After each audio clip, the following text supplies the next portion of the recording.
प्रार्थना घेते सुरुवातीला. हो. वसुदेवसुतं देवं कंसचाणूरमर्दनं देवकी परमानन्दं कृष्णं वन्दे जगद्गुरुं कृष्णं वन्दे जगद्गुरुं. सर्वप्रथम मला या आपल्या उत्तराखंड परीक्षार्थी ग्रुपमध्ये चातुर्मासानिमित्त होणाऱ्या विशेष सत्रामध्ये बोलण्याची संधी दिली त्याबद्दल सुचित्राताई तुमचं सगळ्यात मनापासून आभार मानते. नंतर माझ्या गुरु संतोषपुरी माँ गीता भारती यांना वंदन करते की ज्यांनी गीता पढो हे वारंवार सांगितलं आणि त्यांचा शब्द मानून गीता वाचायला शिकले आणि खरंच जीवनात आमूलाग्र बदल व्हायला लागले. त्यामुळं माताजींना माझ्या वंदन करते, गुरूंचा मंत्र म्हणते आणि आपण पुढे जाऊया.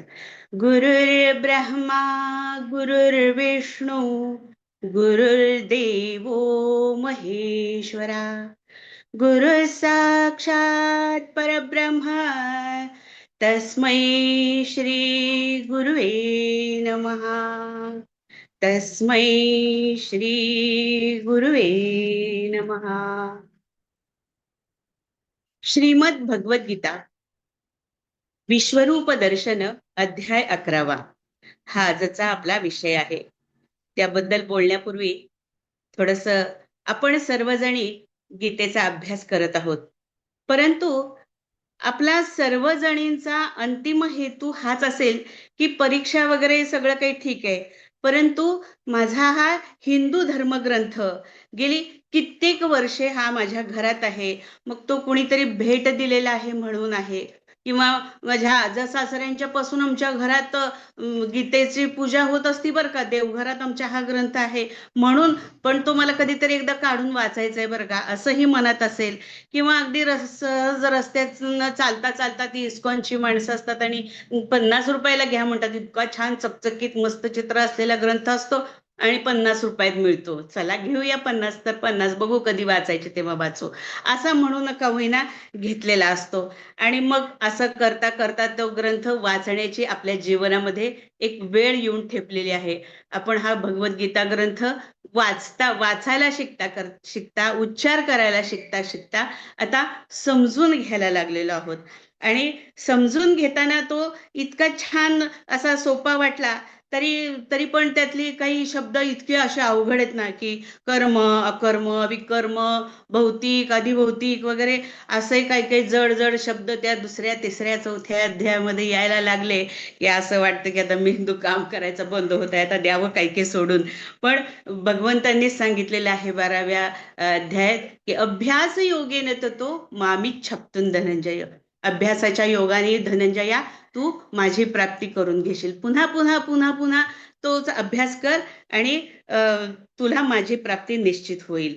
म्हणूनच चिकाटीत ठेवली की आपोआपच भगवंत सहाय्य करायला लागतात. आणि मग कुठून कुठून आपोआपच आपल्या कुवतीप्रमाणे आपल्याकडे साहित्य जमायला सुरुवात होतं. आणि अशा प्रकारे त्या गीतेच्या गाभाऱ्यातून आपण कधी मुक्त संचार करायला लागतो आपल्याला समजतही नाही. आपल्यात आमूलाग्र बदल व्हायला लागतात. की पूर्वी छोट्या छोट्या गोष्टींवरून आपण चिडचिड करायचो, वाद घालण्याची प्रवृत्ती जाऊन आपण सोडून द्यायला शिकलोय. अगदी नाही बाबा जाऊ देत, काही हरकत नाही, काहीतरी चुकीचं वागलं असेल जाऊ देत असं म्हणायला शिकलेलो आहोत. आपल्या गरजा त्या पूर्वीपेक्षा कमी झालेत. हे पाहिजे ते पाहिजे ते पाहिजे इतकं जे होतं ते आता आपलं गरजाही आपल्या कमी व्हायला लागलेल्या आहेत. त्याच्यात वाद घालण्यापूर्वी त्या व्यक्तीच्या ठिकाणी जर मी असते तर मी काय केलं असतं असा विचार करून आपण पुढे जायला लागलेलो आहोत.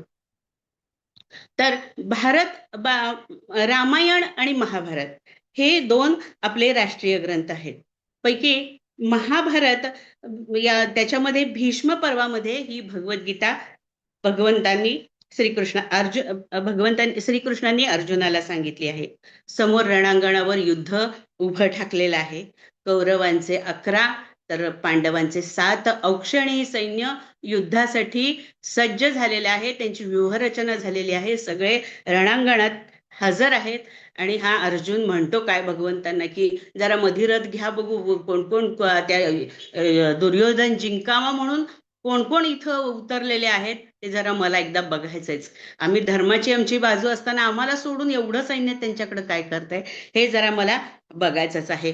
असं म्हणून भगवंतांनी रथ मध्ये आणला आणि झालं. सगळे मामे भाचे सगळे नातेवाईक गुरु आजोबा सगळ्यांना बघितल्यानंतर महाराजांचे गलित गात्र होऊन गेले अर्जुन.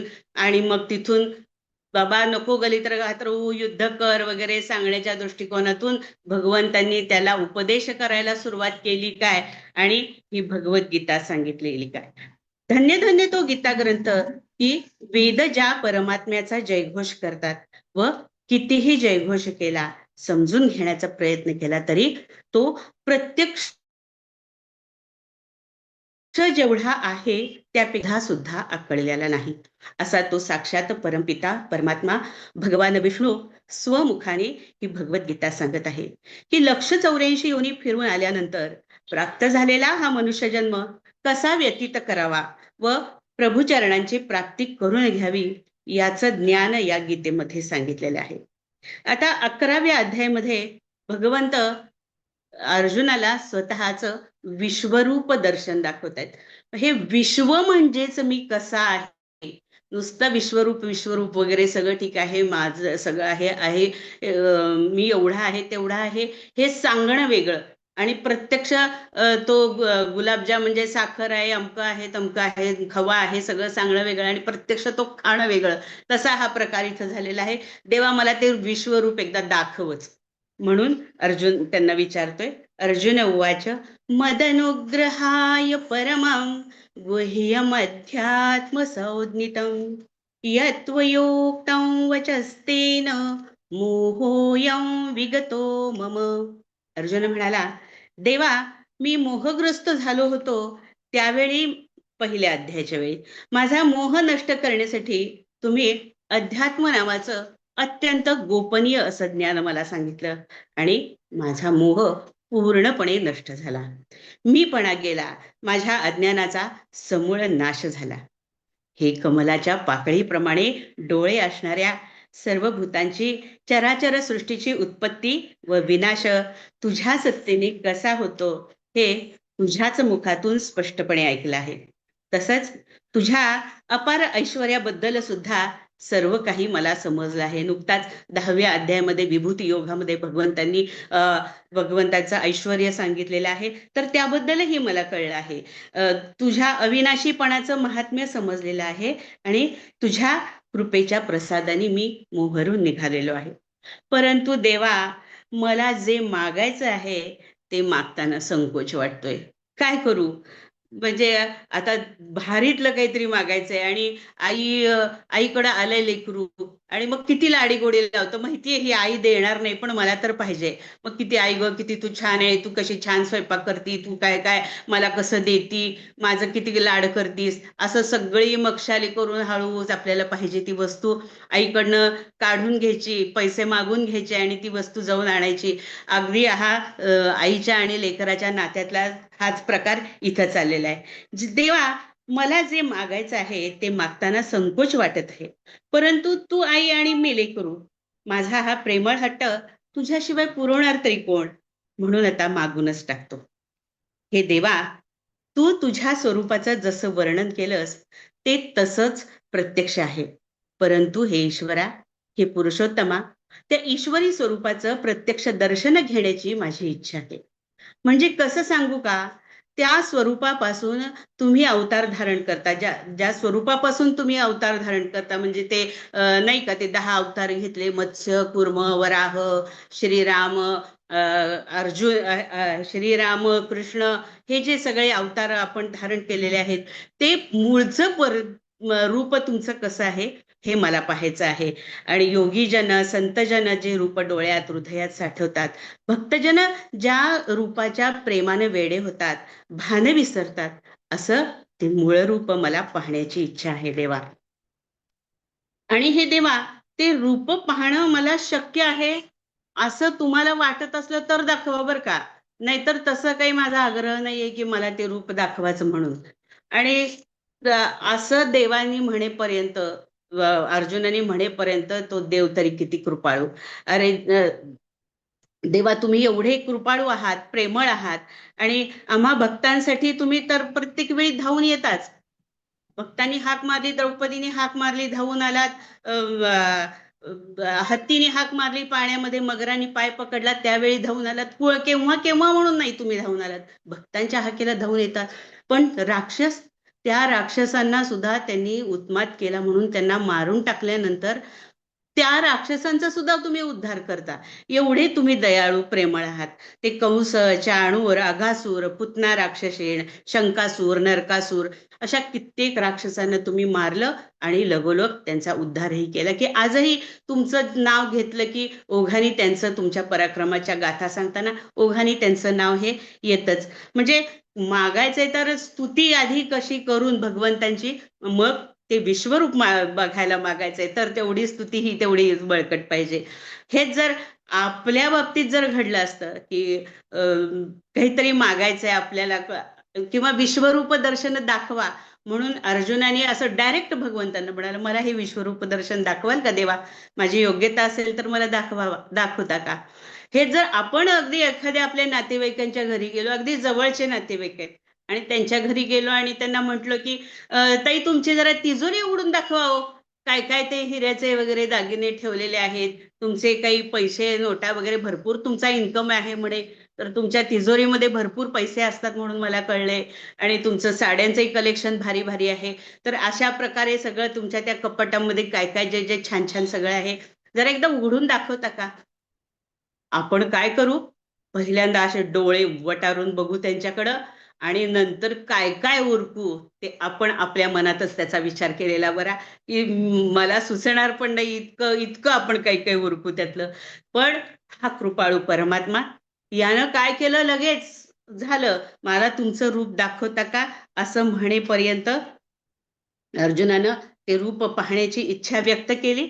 आणि भगवंत लगेच म्हणाले, पश्य पश्य मे पार्थ रूपाणि शतशोथ सहस्रशः नानाविधानि दिव्यानि नानावर्णाकृतीनि च. अर्जुनानं ते रूप पाहण्याची इच्छा व्यक्त करता क्षणी, म्हणजे हे तिजोरी दाखवा म्हणायपर्यंत तिजोरी उघडली आणि त्या व्यक्तीला समोर दाखवायला लागल्यासारखं, की भगवंतांनी लगेच आपलं रूप दाखवायला सुरुवात केली. शेकडो हजारो प्रकारच्या रूपांना, आकारांना, रंगांना तू पहा. अनंत, अनादी, अनंत, मर्याद, अमर्याद असं रूप, हे अर्जुना, तू हे माझं रूप तू पहा. अरे भारता, माझ्या या रूपाच्या ठिकाणी 12 आदित्य, 8 वसु, 11 रुद्र, 2 अश्विनी कुमार, 49 मरुद्गण तर पहाच, परंतु यापूर्वी कधीही न पाहिलेली अशी अनेक विध प्रकारची रूप सुद्धा पहा. ज्या रूपांचं वर्णन करण्यासाठी वेदांची वाणी अपुरी ठरली, जी रूपे पाहण्यास काळ सुद्धा कमी पडला, ब्रह्मदेवास ज्याचा अंत पार लागला नाही, त्या रूपांना साक्षात पहा, आणि कौतुकाने ऐश्वर्याचे मोठे कौतुकाने आश्चर्याचं मोठं ऐश्वर्य भोग. हे गुडाकेश, गुडाकेश म्हणजे भगवंत अर्जुनाला या ठिकाणी गुडाकेश म्हणतात. गुडाकेश म्हणजे निद्रेवर विजय मिळवणारा, पर्यायाने अज्ञानाचा नाश करून ज्ञानाच्या मार्गाने चालणारा, सतत जागरूक असणारा. माझ्या या रूपाच्या ठिकाणी तू संपूर्ण चराचर सृष्टी पहा, त्याशिवाय तुला आणखी जे पाहायचे असेल ते सुद्धा पहा. अगदी माझे प्रत्येक अवयवात, त्या रोमात, रंध्रात तुला ब्रह्मांडेच्या ब्रह्मांडे दिसतील, ती बघ, असं भगवंत म्हणाले. आणि त्यांनी अर्जुनाकडे पाहिलं, तर हा आपला निवांत बसलाय. मी आता ह्याला विचारले देवाला, काय करतायत काय माहिती, दाखवतायत का नाहीत रूप, काय माहिती यांच्या मनात काय चाललंय, असा हा विचार करत तिथं बसलेला आहे. आणि भगवंतानं आणि मग भगवंत म्हणले, अरे मी तुला तर हे रूप दाखवायला सुरुवात केली आहे आणि तुला ते दिसत नाही. किती एखाद्यावर प्रेम असावं की तेवढा सुद्धा विचार डोक्यात आला नाही की ह्याला दिव्य चक्षु दिल्याशिवाय ह्या साध्या चर्मचक्षुनी हे रूप ह्याला दिसणार नाही, याच्यासाठी ह्याला दिव्य दृष्टी दिली पाहिजे, मग हा हे रूप पाहू शकेल. मग ते त्याच्याकडे पाहिल्यानंतर तो दुसरीकडेच कुठेतरी बघत बसलाय हे लक्षात आल्यानंतर भगवंतांनी त्या अर्जुनाला दिव्य दृष्टी प्रदान केली आणि त्याद्वारे तो ते दिव्य रूप पाहू लागला. संजय म्हणाला, एव मुक्त्वा ततो राजन् महायोगेश्वरो हरिः दर्शयामास पार्थाय परमं रूपमैश्वरम. संजय म्हणाला, हे धृतराष्ट्र राजा, असं म्हणून महायोगेश्वर श्री हरीने मग अर्जुनाला आपलं ते विराट स्वरूप दाखवलं. हा सर्व प्रसंग संजय राजवाड्यात धृतराष्ट्राजवळ बसून पाहत होता व प्रभावित होऊन म्हणाला, हा भगवंत कसा काय त्या अर्जुनाच्या प्रेमाने वेडा झाला आहे. त्यानं त्या अर्जुनाला द्यायचं असं काही शिल्लकच ठेवलेलं नाही. ज्याच्या बिछाण्यावर तो झोपतो तो शेष असो किंवा ज्याच्या अखंड चरणापाशी असलेली लक्ष्मी असो किंवा लहानपणी ते अखंड प्रेमात मध्ये त्याच्या बुडालेली राधाराणी असो की अजूनही तिच्या हृदयामध्ये तो श्रीकृष्णच आहे अशी ती राधाराणी असो, देवकी माता असो, वसुदेव पिता असो, बलराम बंधू असो किंवा रुक्मिणी माता असो, एवढ्या ह्या इतक्या जवळच्या घरातल्या लोकांना त्यांनी हे विश्वरूप कधी दाखवलं नाही. ते रूप ह्या अर्जुनाला हा दाखवायला लागलेला आहे आणि न दाखवलेलं गुप्त पण नित्य सत्य रूप हा अर्जुनाला दाखवत आहे. ज्या दिव्य रूपामध्ये अखंड तोंडे आहेत, डोळे, अनेक अनेक आश्चर्यकारक देखावे होते, दिव्य अलंकारांनी सुशोभित दिव्य आयुधांनी उगारलेले हात होते, लक्ष्मीची भांडारे होती, राजवैभव होतं, आनंदाच्या बागा होत्या, त्याचबरोबर मृत्यूचं तांडव होतं, भय होतं, महाप्रलय होते, भेसूर अद्भुत आणि त्याचबरोबर त्याच वेळी विलक्षण सुंदर असं सुद्धा सर्व काही दिसत होतं. काही डोळे कमळाच्या बागेतल्या कमळाच्या फुलांच्या प्रमाणे असे कमनीय सुरेख गोंडस असे होते, तर काही डोळे सूर्याच्या सारखी अशी आग ओकत होते, इतके तेजस्वी सुद्धा होते. आतापर्यंत कधीही न पाहिली अशी दिव्य फुले, दिव्य वस्त्रे धारण केलेले, दिव्य सुगंधी दिव्य उटी लावलेले, सर्व आश्चर्यांनी परिपूर्ण अनंत मुखे व दिव्य रूपे असलेले रूप अर्जुनाने पाहिलं. लक्ष्मी ज्या कमलामध्ये निवास करते त्या कमलाचा दिव्य गंध भगवंत घेत होते. त्यांच्या एका हातामध्ये ते कमळ होतं आणि त्या कमलाचा सुवास सुद्धा ते भगवंत घेत होते. अंतरिक्षात जर एका वेळी 1000 जर सूर्य उगवले आणि त्यांनी जसा कसा तो विजेचा उजेडाचा प्रकाशाचा कल्लोळ तयार होईल, तर कदाचित ते जे भगवंताचं रूप होतं ते रूप कदाचित त्या प्रभेच्या कुठंतरी जवळपास जाऊ शकलं असतं, इतकी त्याची त्या रूपाची दिव्य प्रभा फाटलेली होती. आणि केवळ दिव्य दृष्टी दिल्यामुळेच ते रूप अर्जुन पाहत होता. त्याच दिव्य चक्षुमुळे विश्वात्मक असलेल्या त्या परमेश्वराच्या शरीरात स्थित असलेल्या व अनेक रूपाने विभक्त असलेल्या संपूर्ण जगताला अर्जुन पाहत होता.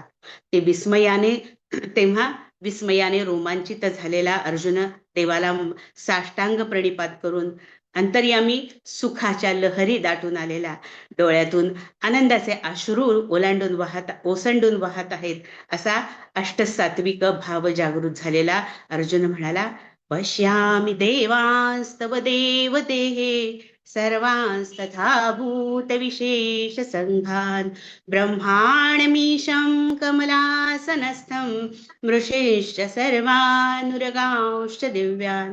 देवा, आपल्या या शरीरावर मी सर्व देवता, भूतसमूह म्हणजे पंचमहाभूत, कमलाच्या आसनावर बसलेले चतुर्मुख ब्रह्मदेव, सर्व ऋषीमुनी, शेष, वासुकी या सगळ्यांना पाहत आहे.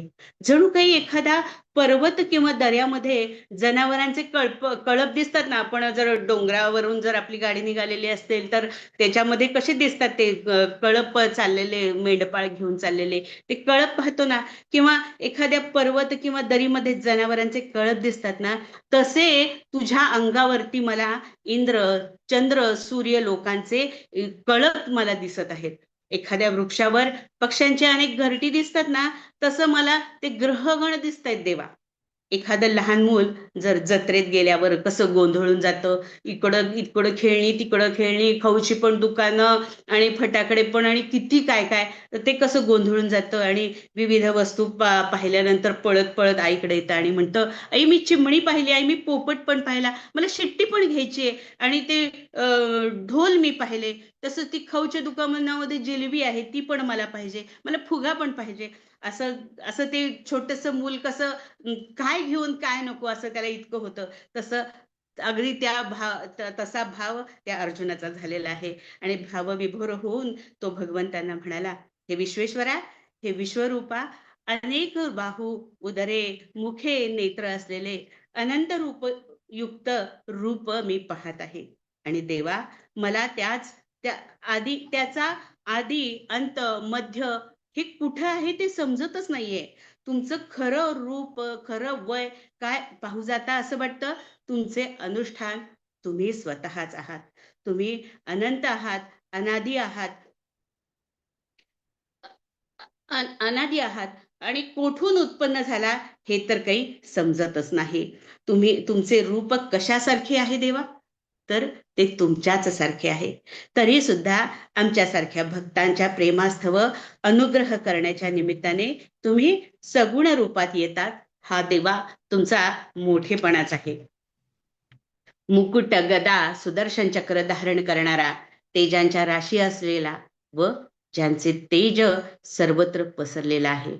अग्नी, सूर्य जणू काही यांचीच प्रभा सर्वत्र पसरलेली आहे. असा एकटक पाहिले असता डोळे दिपतील असा अमर्याद असा मी तुला हे देवा सर्वत्र सर्वत्र पाहत आहे. हे भगवन, तुम्हीच अक्षर परमवेद्य तत्व आहात. संपूर्ण जगताचे आश्रयस्थान आहात. नित्य शाश्वत वैदिक धर्मरक्षक सनातन आहात. ओंकाराच्या पलीकडे आहात. अनादि सिद्ध असून सुद्धा नित्य नवे आहात. जेवढे तुम्ही पौराणिक आहात तेवढेच नित्य नूतन सुद्धा आहात.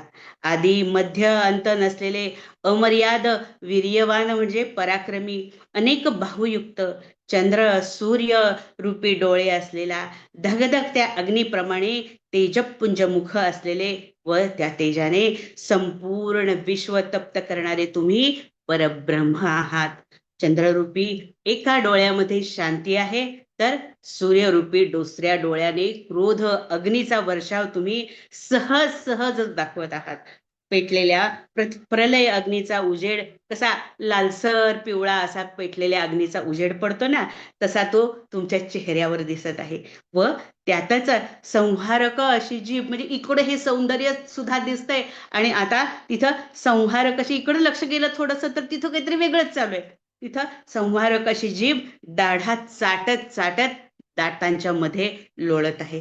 आणखीन हे महात्म्यन भूमी व आकाश यांचा मध्यवर्ती भाग व संपूर्ण दिशा तुम्ही एकट्याने एकट्याने व्यापून टाकलेले आहे. तुमचे हे अतिभव्य रूप पाहून सर्व त्रैलोक्य भयभीत होताना दिसतंय मला. जोपर्यंत तुमचं हे रूप मी पाहिलं नव्हतं त्यावेळी हा संसार किती छान आहे, सुखाचा आहे, माझी मुलं, माझं घर, माझा संसार, माझं राज्य, ह्याच्या सगळ्यामध्ये मस्त रमून जायला वाटत होतं. पण आता हे सगळे मोहाचे विषय म्हणजे यांचा वीट यायला लागलाय. अरे किती हे सगळं झूट आहे आणि किती पोतं छोटस आहे आणि त्याच्यामध्ये आपण रमतोय, याचा आता चीड यायला लागली, स्वतःवरच त्याची चीड यायला लागली. देवा, मला या तुमच्या विश्वरूपामध्ये असं दिसत आहे की कित्येक जण तुमच्या मुखामध्ये प्रवेश करत आहेत, तर काही जण घाबरून हात जोडून प्रार्थना करतायत. महर्षी सिद्धांचे समुदाय स्वस्ती असो स्वस्ती असो असे प्रार्थना करत स्तुती स्तोत्रांनी तुमचं स्तवनही करत आहेत. ती स्तुती अशी आहे की देवा, आम्ही अज्ञानाच्या सागरात पडून विषयांच्या जाळ्यामध्ये अडकलो आहोत. माझे इस्टेट किती, मग माझे आता 5 कोटी साठलेले आहेत, बँकेत बॅलन्स आहे, मग माझ्यानंतर त्याचं काय व्हायचं, किंवा कोणीतरी त्याचा फ्रॉड तर करणार नाही ना, हेच आमच्या डोक्यात. तो भगवंत काही यायला तयार नाही, फक्त पैसा पैसा पैसा. मग तो इतका पैसा बघून मी 7 पिढ्यांचं कमवून ठेवलंय, माझ्या 7 पिढ्यांना काही काम करायची गरज नाही, ही आमची दरपोक्ती. अरे 7 पिढ्या कुठं 2 पिढ्यात ती मुलं बिघडायला सुरुवात होते आणि कुठलं 7 पिढ्यांचं घेऊन बसलाय. पण आमचा हा गर्व काही आमच्या अंगातून जायला तयार नाही आणि या विषयांच्या जाळ्यामध्ये आम्ही अडकलेलो आहोत. स्वर्ग सुख संसार यांच्याच कचाट्यात सापडलो आहोत. या संकटातून तुमच्याशिवाय कोण सोडवू शकणार आहे देवा? यास्तव हे देवा मी तुम्हाला शरण आलेलो आहे. रुद्र, आदित्य, वसु, साध्य, विश्वदेव, अश्विनी कुमार, मरुत आदी देवता, तसेच पितर, गंधर्व, यक्ष, असुर व सिद्ध हे सर्वजण विस्मित होऊन तुमच्या या रूपाकडे पाहत आहेत व हे आश्चर्य पाहून लीनतेने हात जोडून तुमच्या पुढे मस्तक झुकवत आहेत. मधुर शब्दांनी तुमचा जय जयकार करत आहेत. ही स्तुती स्तोत्र जी निर्माण केलेली आहेत ही या लोकांनीच तर केलेली आहेत. देवा तुमच्या स्तुती गात असतात हे सगळे आणि या त्यांच्याकडून तुम्ही ऐकलेल्या स्तुती ऐकून तुम्ही फलस्वरूप त्यांना काय करता, तर त्यांना जी तुम्ही नेमून दिलेली कामं आहेत, इंद्राला पाऊस पाडण्याचं काम दिले, वरुण वारा वाहतो, सूर्य प्रकाश देतो, ही सगळी जी ती कामं करतात हे सगळेजण, तर त्यांना तुम्ही त्यांचं काम व्यवस्थित जिथल्या तिथं पद्धतशीरपणे व्हावं असा तुम्ही त्यांना आशीर्वाद देता. इकडे तसेच इकडे दुसऱ्या बाजूला अनेक मुखे, नेत्र, बाहू, उर म्हणजे मांड्या, पाय, उदरे म्हणजे पोट आहेत. तसंच अनेक अकराळ विक्राळ दात आहेत. असे रूप पाहून सर्व लोक भयभीत आहेत. मी सुद्धा घाबरलो आहे देवा. मला प्रलय काळाचा रुद्र घाबरतो. प्रलय काळी अर्जुनाने असा पराक्रम केला होता की साक्षात रुद्र अर्जुनाला घाबरला होता. पण आता आणि तो रुद्र भीतीनं घाबरून लपून बसला होता. पण आता या क्षणी मात्र माझ्या अंगात तेवढं काही असं बल राहिलेलं नाही देवा. मी सुद्धा घाबरून गेलो आहे. माझ्या अंगातलं आता त्राण राहिल्यासारखं मला काही वाटत नाही. हे रूप बघून घाबरगुंडी माझी तर नक्कीच उडालेली आहे. हे महाविष्णू, स्वर्गभेदी तेजाने जाज्वल्यमान विविध रूपयुक्त पसरलेल्या मुखाने दैदिप्यमान विशाल नेत्रयुक्त तुला पाहून खरंच देवा मी घाबरून गेलो आहे. त्यामुळं माझे मानसिक स्वास्थ्य धैर्य शिल्लकच उरलं नाही. अहो देवा, कौतुकाने मला आपलं हे विश्वरूप पाहण्याची इच्छा उत्पन्न झाली ना. आता असं वाटायला कुठनं हे विश्वरूप बघायची मी इच्छा इथं मागली. अहो देवा, कौतुकाने मला हे आपलं विश्वरूप पाहण्याची इच्छा उत्पन्न झाली आणि ज्याची मी कधी कल्पनाही केली नव्हती. मला वाटलं छान छान गोंडस सगळं असं मस्तपैकी असेल, तर तसं काही नाही. माझ्या मनात सुद्धा कधी नव्हतं. मी याची कल्पना सुद्धा केली नव्हती. असं सुंदर तर आहेच, परंतु भयंकर आहे, रौद्र आहे, बिभत्स आहे, किळसवाणं सुद्धा आहे, अक्राळ विक्राळ सुद्धा आहे आणि त्याच्याबरोबर लोभस सुद्धा आहे. कसं आणि काय आणि किती आहे काय सांगावं. आणि हे सगळं पाहून माझा थरकाप उडाला आहे देवा. मला माझा महापराक्रमी असा जो बोलबाला आहे, अशी जी कीर्ती आहे, ती कीर्ती किती यत्किंचित आहे तुमच्या रूपापुढं हे मला समजलेलं आहे. मला गर्व आहे की मी एवढा पराक्रमी आहे. मला एवढी एवढी अस्त्रांची विद्या आहे. माझा सखा श्रीकृष्ण आहे आणि माझे भाऊ सगळे किती ताकदवान आहेत. या सगळ्याचा माझं ज्ञान किती, वेदांचा मी अभ्यास केलेला आहे, सगळ्याचा मला गर्व आहे. पण आता हे आपलं रूप पाहिलं आणि सगळं काही जमिनीवर येऊन बसलं. मी स्वतः तुच्छ किती आहे हे मला समजायला लागलं. एवढ्या पराक्रमी असून सुद्धा मी किती साधा आहे हे मला कळलं. अहो हे देवादिदेवा जगन्निवासा, अग्नीसारखी प्रदीप्त अकराळ विक्राळ दाढा असलेली, त्याच्यामध्ये असलेल्या मर्त्य जीवांना दाढेने चाटत असलेली ती मुखे पाहून माझे दश दिशांचे भान नष्ट झाले आहे.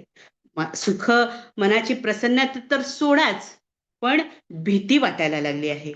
तरी देवा, आता माझ्यावर आणखी एक कृपा करा. माझ्यावर प्रसन्न व्हा आणि हे अनंता लवकर हे विश्वरूप आवर्त घ्या. ते पाहण्याची माझी हौस पुरेपूर फिटलेली आहे.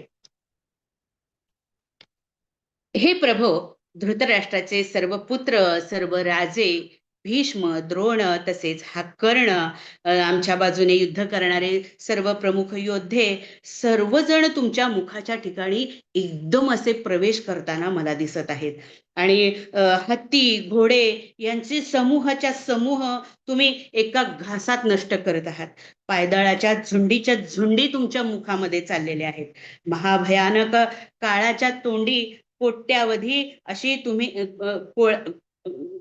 कोट्यावधी अशी हितली जी समुदाय आहे तो तुम्ही गिळून टाकत आहात.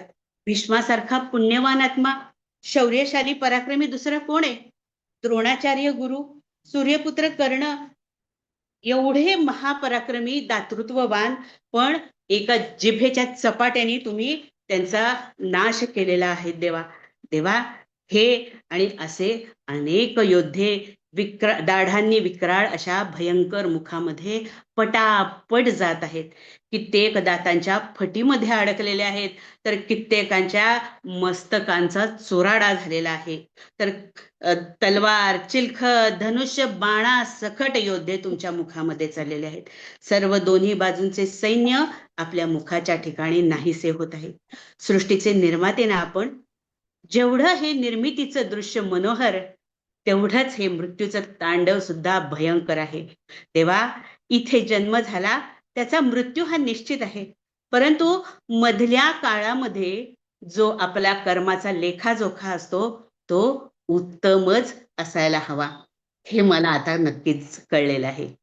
यथा नदीनां बहवोऽम्बुवेगा समुद्रमेवाभिमुखा द्रवन्ति तथा तवामी नरलोकवीरा विशन्ति वक्त्राण्यभिविज्वलन्ति.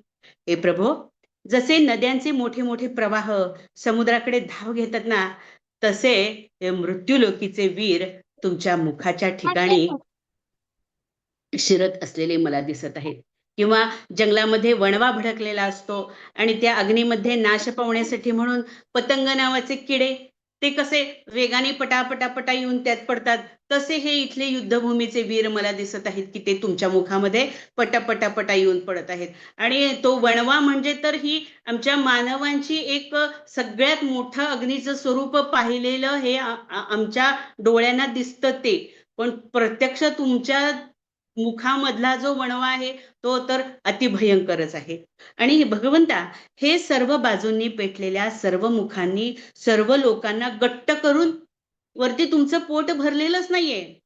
पुन्हा तुम्ही जिभा चाटतच आहात आणि तुमचं ते सर्व उग्र रूप संपूर्ण जगताला व्यापून प्रखर तेजाने अजूनही असं रसरसतंय, तळपतंय.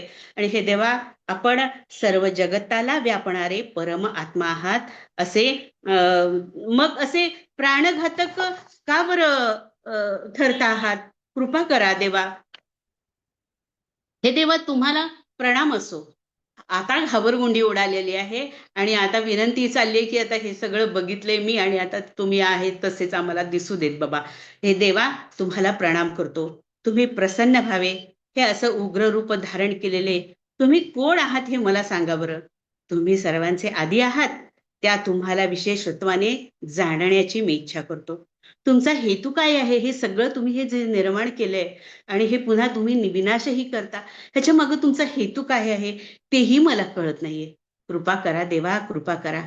श्री भगवान उवाच. भगवान म्हणतात, कालोस्मि लोक क्षयकृत प्रवृद्ध लोकान समाहर्तुमिह प्रवृत्तः ऋते पित्वान भविष्यन्ति सर्वे येव स्थिता प्रत्युनीकेषु योधाः.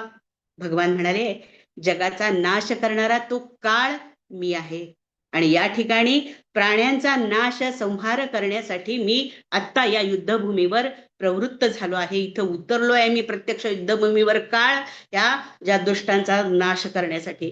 दोन्ही पक्षातील जे सर्व योद्धे आहेत ते फक्त तुझ्याशिवाय सगळेजण नाहीसे होणार आहेत.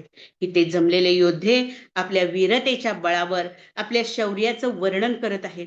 प्रतिसृष्टी निर्माण करण्याची भाषा करत आहेत. काळाला जिंकू, कृतांताशी स्पर्धा करू. तो दुर्योधन, त्याच्या वल्गना ऐकाव्यात कशा कशा मोठ्या मोठ्या आहेत. अशा या वल्गनांची तुलना जर करायची म्हटलं, ह्या विषासारख्या वल्गना आहेत असं म्हणायचं ठरवलं तर कालकूट विष ते सुद्धा साधं म्हणावं लागेल, इतके हे बेकार दुष्ट झालेले आहेत. त्यांच्या मस्तीनं ते माजलेले आहेत सगळेजण.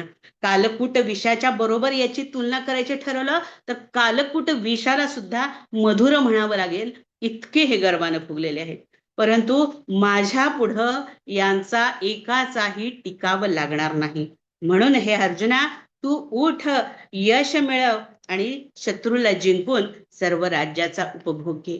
संपूर्ण गीता भगवंतांनी सांगितली. साक्षात आता हे विश्वरूप दाखवलं, तरी पण भगवंत एकदाही असं म्हटले नाहीत अर्जुनाला, बस कडेला रथामध्ये आणि मी सगळं एका हाती तुला युद्ध जिंकून देतो, मला काय असं चुटकी सरशी खेळ आहे, मी सगळं युद्ध जिंकून देतो. एकदाही भगवंत म्हणले नाही. तू कर, तू लढ आणि मग तुझा हेतू शुद्ध कसा आहे ते मी पाहतो आणि तुला मदत करतो. आपण म्हणतो मी माझ्या 7 पिढ्यांसाठी मिळवून ठेवणार आहे. अरे कशासाठी? त्यांचे त्यांना हात मारू देत, त्यांचे त्यांना पाय मारू देत, त्यांना मिळवू देत. आपण त्यांना आशीर्वाद देऊया, आपण त्यांना मार्ग दाखवूयात.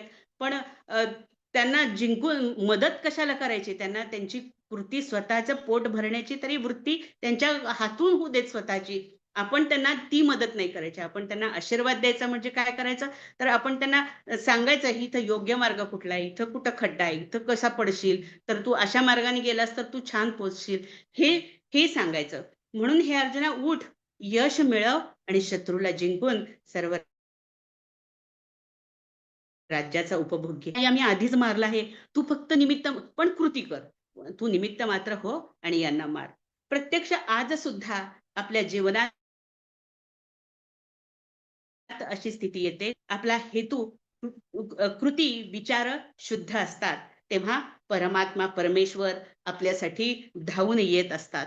पण तो कोणत्या रूपाने येतो? तो असा काही छान पितांबर घातले, दागिने घातलेत, किरीट घातलेत, हातात सुदर्शन चक्र घेतले, अशा रूपाने नाही येतो.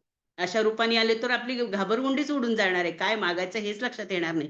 अगदी आपल्यासारख्याच व्यक्तींचे, सर्वसामान्य माणसांचं रूप घेऊन आपल्यात येतो आणि कधी मदत करून जातो आपल्याला कळत नाही. नुसतं आपण असंच बघत जातो आणि माझं काम झालं बरं का, मी मस्त माझ्या बुद्धी चालली आणि मी मस्त करून टाकलं, ते माझ्याशिवाय काय होतो तिथं म्हणून सगळं झालं, ही आणि दरपुक्ती आपली असतेच. द्रोण, भीष्म, जयद्रथ, कर्ण व इतर अनेक शूर योद्ध्यांचा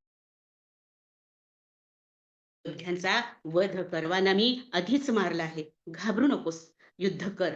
अरे शत्रूला तू रणांगणात जिंकलं आहेस हे नक्की. आता तुला द्रोणांना, भीष्मांना कसं मारावं याचा विचार करण्याची गरज उरली नाही. संजय म्हणाला, एतच्छ्रुत्वा वचनं केशवस्य कृतांजलिर्वेपमान किरीटी नमस्कृत्वा भूयेवाह कृष्णं सगद्गदं भीतभीतः प्रणम्य. संजय म्हणाला, भगवंतांची ही धीरगंभीर वाणी ऐकून मंत्रमुग्ध झालेला, भान हरपलेला अर्जुन थरथर कापत हात जोडून भगवंतांना नमस्कार करू लागला व अत्यंत नम्रतेने म्हणाला, स्थाने ऋषिकेश तव प्रकीर्त्या जगत प्रवृष्यत्यनुरज्यते च रक्षांसि भीतानि दिशो द्रवन्ति सर्वे नमस्यन्ति च सिद्ध संघाः. हे ऋषिकेशा, तुमच्या या विशेष कीर्तीने सर्व जग आनंदित होते, तुमच्यावर प्रेम करते. योग्य वेळी योग्य ठिकाणी आपण सुष्टांच्या मदतीला धावून जाता आणि दुष्टांना शासन करता आणि क्षणात सुखाची लहर निर्माण करता. तसंच राक्षस तुम्हाला घाबरून जिकडे दिशा सापडेल तिकडे पळत सुटतात आणि सिद्धांचे समुदाय मात्र तुम्हाला वंदन करतात. स्वस्ती असो, स्वस्ती असो असं तुमच्याबद्दल म्हणतात. ते सर्व सर्व काही योग्यच आहे. हे महात्मन, हे अनंता, हे देवाधिदेवा श्रीकृष्णा, आपण अंतरहित आहात, शिवाय अनंत गुणांनी युक्त आहात. त्रिकालाबाधित, सीमारहित, समदृष्टी देवांचे राजे आहात. ही सदाशिवा आपण अक्षर आहात. श्रेष्ठ असून ब्रह्मदेवाचेही उत्पन्न करते आहात. मग ते सिद्धांचे समुदाय तुम्हाला का बरं नमस्कार करणार नाहीत? सत असतच्या पलीकडे अविनाशी ब्रह्म तुम्ही आहात. तुम्ही आदिदेव आहात, पुराण पुरुष आहात. तुम्हीच या विश्वाचे लयस्थान आहात. ज्ञाते आहात. जाणण्यासाठी म्हणून योग्य वस्तू परमपद तुम्हीच आहात. अनंत रूपाने आपण सर्व जग व्यापले आहे. त्रैलोक्याला आश्रयस्थान असणारी माया, तिलाही तुम्हीच आधार आहात. व प्रलयाचे वेळी ती प्रकृती माया तुमच्यातच तरलीन होते. हे देवा, वायू, यम, अग्नी, वरुण, चंद्र, कश्यप, प्रजापती व ब्रह्मदेवांचा सुद्धा पिता तुम्हीच आहात. तुम्हाला हजारो वेळा नमस्कार, पुन्हा पुन्हा नमस्कार.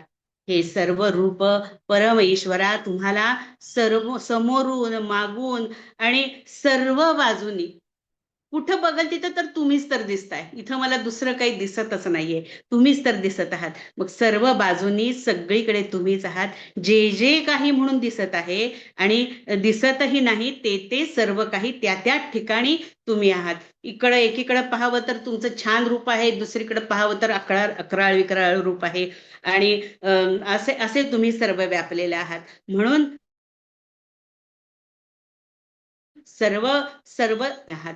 असं म्हणतात ना, जे जे देखी जे भूत ते मानिजे भगवंत. म्हणजे हे किती ते आपण सहज म्हणून जाऊ, इथं सगळीकडे परमेश्वर आहे. तर खरंच आहे हो. इथं दाखवून हे सिद्ध झालेलं आहे की सगळीकडे सगळीकडे परमेश्वर आहे. मुंगी असो, हत्ती असो, माणूस असो, गाढव असो, जे जे काही मासा असो, सगळे जे जे परमेश्वराचाच अंश आहेत. आणखीन हे देवा, तुमचा हा महिमा मी जाणत नव्हतो, तेव्हा मी तुम्हाला मित्र समजून हे कृष्णा, हे यादवा, हे सख्यापणाने बोलत होतो. अमर्यादेने तुमच्याशी वागत होतो. योगी जन समाधीमध्ये आपल्या ध्यानामध्ये जे सुख पावतात त्या तुमच्याशी तुम्हाला न जाणल्यानं मी उद्दामपणे वागलो. त्या अपराधाबद्दल मला क्षमा करा देवा. आणखी हे अच्युता, मी किती वेडा, काही कळतच नव्हतं तेव्हा मला. आणि तुम्ही कोण आहात ते मला माहिती नव्हतं. त्यामुळं आणि तुम्ही माझ्या आत्याचा मुलगा, त्यामुळे तर अगदी बरोबरचा मित्रासारखाच. त्यामुळे मी तुमच्या बरोबर कसा वागत होतो. तेव्हा देवा, खेळताना, निसताना, बसताना, जेवताना, चेष्टा मस्करी करताना मी तुम्हाला चिडवायचो, अपमानित करायचो. हे अनंता, माझ्या त्या अपराधांबद्दल मला क्षमा करावी, अशी मी आपल्याला प्रार्थना करतो. तुम्ही या जगाचे उत्पादक, अतिश्रेष्ठ व पूज्य असे गुरु आहात. देवा, तुम्हाच्या सामर्थ्याला उपमा नाही. तुमच्यासारखा या त्रैलोक्यात कुणी नाही, तर तुमच्याहून श्रेष्ठ तर कसा असेल. आपण शांत गंभीर आहात. प्राणी मात्रांच्या ठिकाणी समदृष्टी ठेवून आहात व प्रसंगी दुष्टांना शासन व सुष्टांना दया सुद्धा दाखवतात. तस्मात् प्रणम्य प्रणिधाय कायम प्रसादये त्वामहमीश मीड्यम पितेव पुत्रस्य सखेव सख्यो प्रिय प्रियार्यार्हसि देव सोडून. म्हणून हे देवा, साष्टांग प्रणिपात करून स्तुती करण्यास योग्य व समर्थ अशा तुम्हाला प्रसन्न होण्याकरता मी प्रार्थना करतो.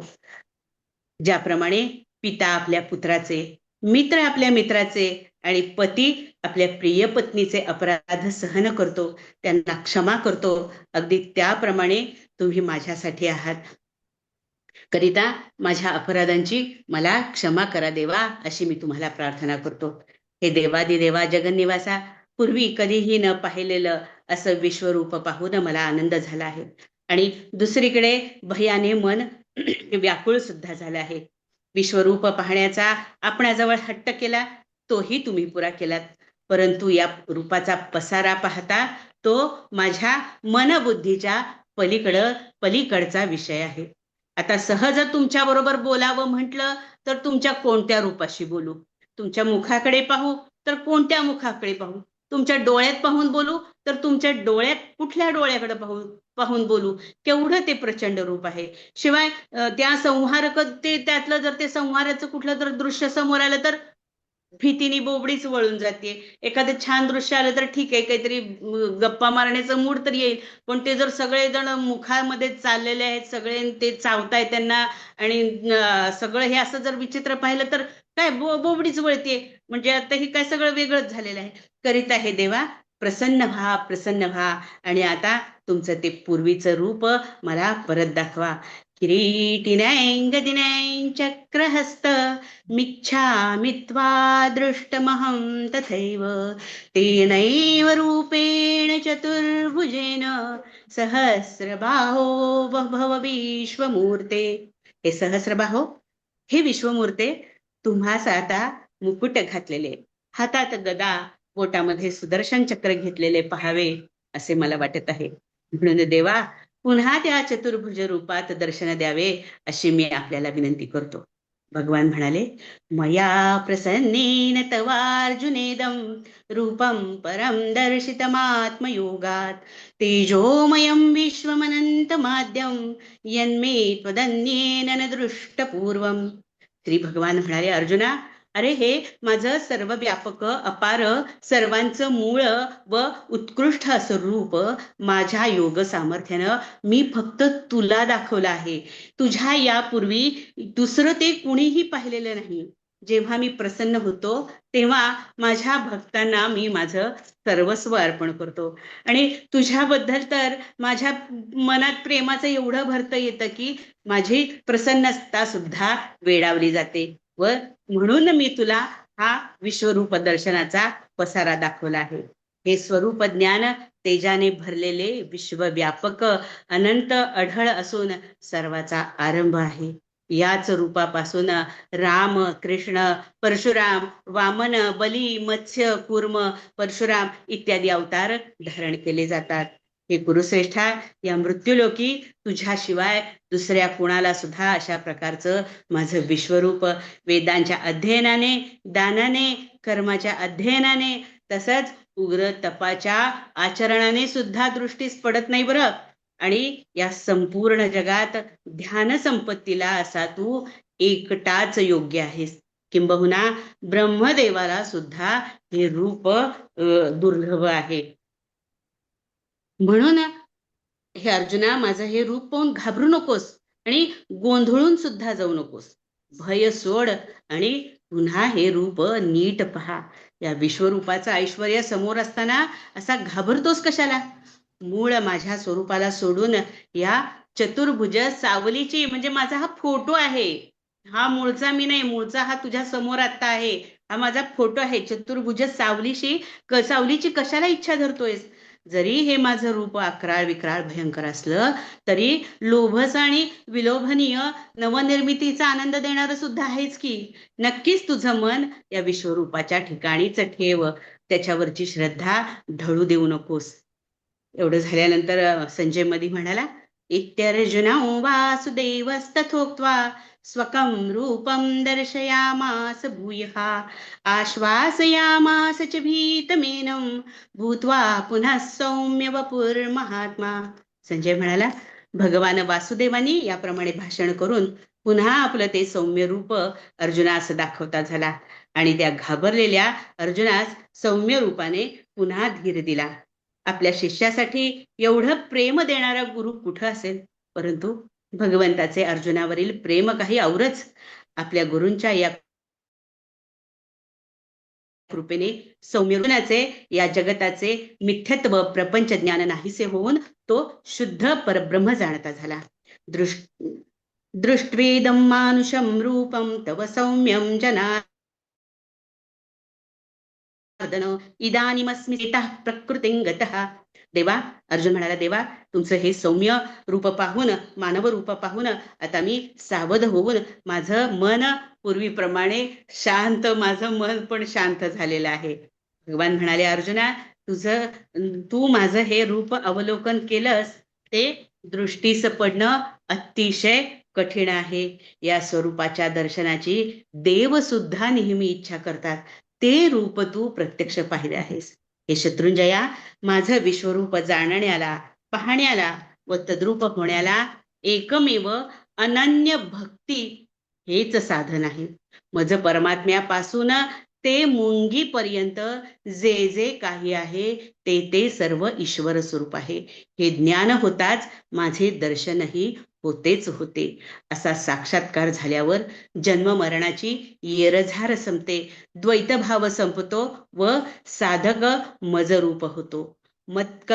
म्हणूनच हे पांडवा, माझ्याच उद्देशाने कर्म करणारा, मीच ज्याचे सर्वस्व आहे, उपाधिरहित असणारा व प्राणी मात्रांशी वैर न करणारा असा जो माझा भक्त, त्याला माझी प्राप्ती होतेच होते. भगवान श्रीकृष्ण म्हणाले, अर्जुना, तुझ्याशिवाय माझे हे रूप आतापर्यंत कोणी पाहिले नाही आणि भविष्यातही पाहू शकणार नाही. मग आम्ही गीता म्हणतो म्हणजे ती काय व्यर्थच झाली का? त्याचा काही उपयोग आहे की नाही? तर आपल्याला हा प्रश्न पडेल हे भगवंतांना आधी माहिती होतं. त्यामुळे भगवंत सांगतायत की त्याच्यासाठी एक उपाय आहे बरं का. जो माझा अनन्य भक्त आहे, की जो मज परमात्म्याशिवाय स्मरत नाही, नित्य माझे स्मरण करतो, माझं चिंतन करतो. त्या अर्जुनाचा इतका गाढ विश्वास होता की इथून उडी मार म्हटलं तर का मारून मला लागल, कसं काय नव्हता. उडी मार म्हटलं की उडी मारून मोकळा. इतकं त्याचं नितांत प्रेम त्या अर्जुनावर होतं, श्रीकृष्णावरती होतं. तिथं म्हटला सुद्धा की मला घाबरायला होते काय, पण परत म्हटलाच की तुम्ही सांगा आणि मला योग्य असेल ते सांगा, मी ऐकतो बरं का तुमचं, असंही लगेच त्यांनी कबूल केलेलं आहे. त्या अनन्य भक्तीमुळे अर्जुनाला पाहिलं तसंच मला जाण्यास सोपं जाईल. फक्त मला काय पाहिजे? अनन्य भक्ती पाहिजे. अर्जुन हा अनन्य साधारण असा भक्त होता. भक्तीचे परिमार्जित रूप होता, म्हणजे अनुराग होता. आपल्या इष्टदेवते प्रती प्रीती मिलहीन रघुपती बिन अनुरागा, याप्रमाणे अनुरागा हिताला कधीही भगवंतांची अनुरागाविना कधीही भगवंतांची प्राप्ती होणार नाही.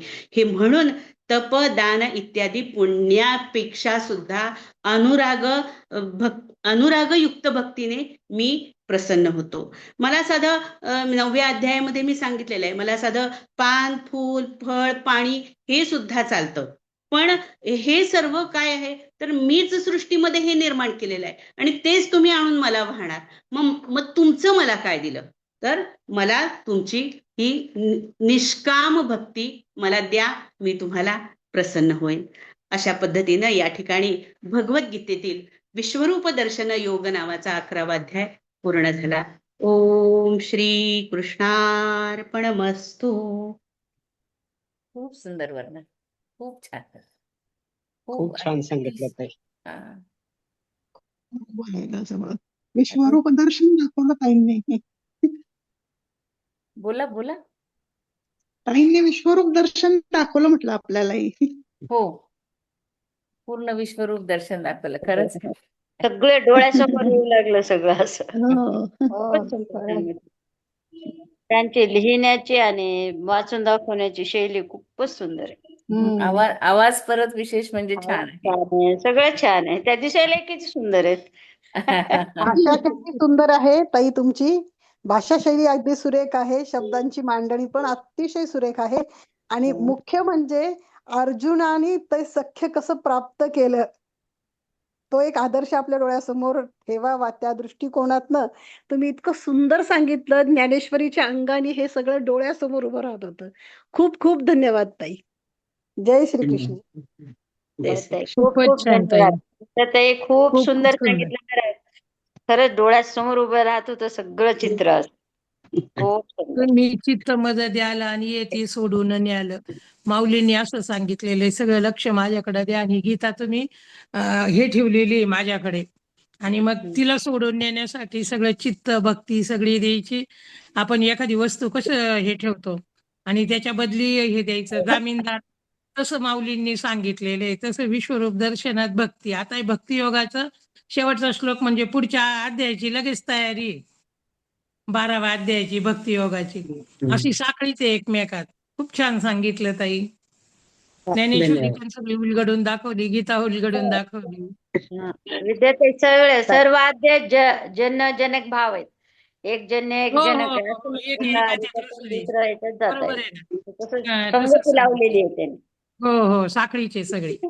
म्हणजे आधी 5 श्लोकी तयार केलेली, जसं 9व्या अध्यायाच्या शेवटी विभूतीची केली, 11व्या अध्यायाच्या शेवटी याची केली, असं. खूप छान, खूप छान.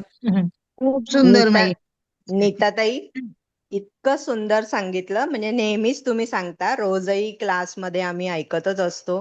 त्यामुळे आज अजून अधिक उत्सुकता होती की तुम्ही हा विश्वरूप दर्शन कसं आमच्या डोळ्यासमोर त्याचं पूर्ण चित्रण उभं करताय. त्यात सगळ्यात मला जी गंमत आणि खूप छान तुमचं उदाहरण वाटलं ते की तुम्ही म्हणालात की तिजोरी किंवा आपला वॉर्डरोब, अगदी आपली जवळची कितीही जवळची मैत्रीण असू दे किंवा अगदी कोणी जवळचं घरचं असू दे, तरी सुद्धा आपला तिजोरी उघडून दाखवताना किंवा आपलं कपाट उघडून दाखवताना एक कुठेतरी वेगळाच भाव आपल्या मनामध्ये असतो. ते जे तुम्ही उदाहरण सांगितलं की भगवंत आणि भक्त म्हणजे केवढं ते सख्य होतं की भगवंतांनी अगदी क्षणात, म्हणजे त्याला ते दिसतही नव्हतं कारण का चर्मचक्षुची ती क्षमताच नाही ते बघण्याचं. म्हणजे हे देखील त्यांच्या लक्षात आलं नाही. क्षणात ज्याला म्हणतो की क्षणात लगेच त्यांनी ते विश्वरूप दाखवलं. म्हणजे ते मला उदाहरण अतिशय मनाला भावलं की असं पाहिजे. जर मी माझं सख्य म्हटलं तर हो हो, जे माझं आहे ते सगळं तुझंच आहे. इतकी भावना उत्कट हवी. खूप सुंदर, खूप सुंदर. धन्यवाद ताई. आई, हे उदाहरणावरून आठवलं की फक्त मुलगी असते, ती आईचं कपाट, कोणतीही गोष्ट, वैयक्तिक गोष्ट पाहू शकते. ती लग्न होऊन जरी सासरून आली, तिच्या घरात खूप साड्या दागिने असले तरी ती म्हणते, आई तुझं कपाट दाखव. आणि आई पण तिथं संकोच नाही ठेवत. असं नातं आहे श्रीकृष्ण आणि अर्जुनाचं. अगदी बरोबर आहे. मुलीला नीताताई पण म्हणून, खूप आणि आपली सुंदर इच्छा बोलता. नसली तरी ती कान उघडती. तृप्त झाले ताई. आपली इच्छा नसली तरी खरंच ती कान देव तृप्त उघडती, झाले बरं का. चावी दे म्हणती, उघडती. आणि खरं सांगू एवढा का, विश्वास. हे आणि जे आई म्हणते तुला हे जे हवं ते विवेचन घेऊन जा. हे हो. विवेचन काढत होते, सगळं तयार करत होते, लिहित होते, तर आतापर्यंत 10 अध्यायांचं पण केलंच की. तो दुसरा अध्याय तर बाई मला फार राग त्याच्यावर, की तो इतका किचकट की ते समजता समजत नाही आणि पुन्हा ते आपल्या शब्दात मांडायचं. पण ते करत करत ना 1 वर्ष झाले मी हे करते. पण हा विश्वरूप दर्शनाचा अध्याय 5 दिवसात 55 श्लोकांचं माझ्याकडून हे सगळं लिहून झालंय. म्हणजे त्यालाही काहीतरी ते करून घेतलं त्या भगवंतांनी की ते 5 दिवसातच पूर्ण अध्याय. अरे वा, इतका हुशार आहे का आपण, असं वाटायला लागलं. पण असं सहज ताई सहज सहज होत गेलं ते. अर्जुनाचं रूप तेवढा दिसलं. तुमचा भाव आहे ना. कृपा, यालाच नाही, कृपा म्हणतात. अर्जुनाचं कृपा, रूप दिसलं भगवंताची तुमच्यामध्ये कृपा. थोडस. खरंच ताई म्हणून खूपच ती छान भक्ती कृपा आहे आली. तुमच्यावर म्हणायचं. यालाच कृपा म्हणतात. हळूहळू ती ती कृपा भक्ती त्याचीच होती आल्यामुळे ना. ते तुमच्या आणि तोंडून त्या ताई विश्वरूप मगाशी दर्शन आम्हाला म्हणल्या की ऐकायला मिळालं. तेज, तर ते तेज सुद्धा त्यांच्याकडनंच आलेलं असतं आपल्याला. त्याच्या खरंच आहे, कृपेशिवाय खरंच काही आहे. होत नाही. आपण काही विद्याताई कार्य विद्याताई करू म्हणाल्या तसं नाही. सगळं आणि तुम्हाला तुम्हाला आईच्या आम्हाला माऊलीच्या रूपाने दाखवायचं उघडून होतं ना दाखवलं. ते सर्वांना.